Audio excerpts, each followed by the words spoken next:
Hello there, YouTube watchers.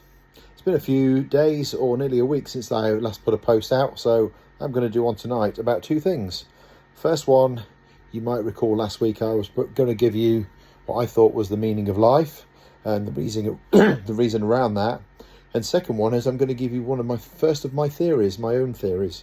Okay, so we'll deal with the theory first. Okay, it's probably quite topical at the moment with the election coming up. The theory is called the goldfish theory.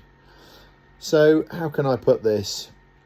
If you've got a goldfish in a tank or a bowl or whatever in your living room or whatever you are, bubbling away, swimming in its coral or whatever it's doing, it can consciously see you, and it can also hear you, but it doesn't understand you. Okay, so it's very important you understand that. So it can see you, hear you, and understand you, and vice versa. For example, how would that goldfish know that you are going to go out your front door, get in your car, and go and buy yourself a Chinese takeaway and come back and eat it? It has no idea that you're doing that, but it can see that you're doing it. Believe it or not, that can be related to humans as well. Sometimes you get people that you don't understand what they're saying or why they're saying it, but they're still saying it and they're still doing it. So I suppose it's to have an appreciation of perception. You never agree and you'll never understand with some people. That's just the way it is, and you just have to accept that. You can argue as much as you want, but that goldfish will still at you and you will never understand it. So just keep that in mind. And just because people disagree with you, it doesn't mean they don't like you. That's really important to understand as well. So number one, the goldfish theory. Number two, it's the meaning of life. Again, I've mentioned before, one of my favourite modern day philosophers came up with this one. Yeah, I heard it about a year or so ago, and it makes complete sense. And it also is a bit similar to what one of my old teachers in back in the 80s, Mr. Hughes at Ibstock Junior School in Leicestershire.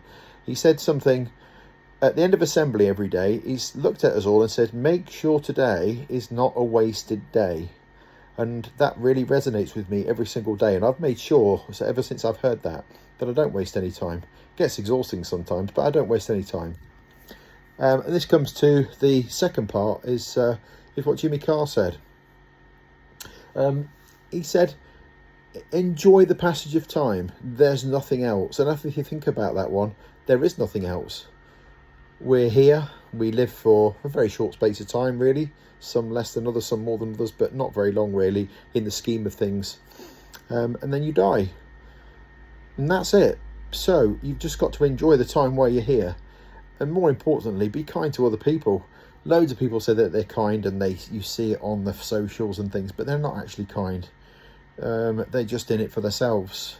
And if you can have a bit of compassion for your fellow humans, it can make the world a much better place. So yeah, enjoy the passage of time. See if you can do that tomorrow, and also make sure today is not a wasted day. Anyway, that's my philosophy and my goldfish theory over for today. Hope you enjoy watching it. I think you have to do people says follow or like or do something. If you want to do that, fine. If you don't want to do that, equally fine.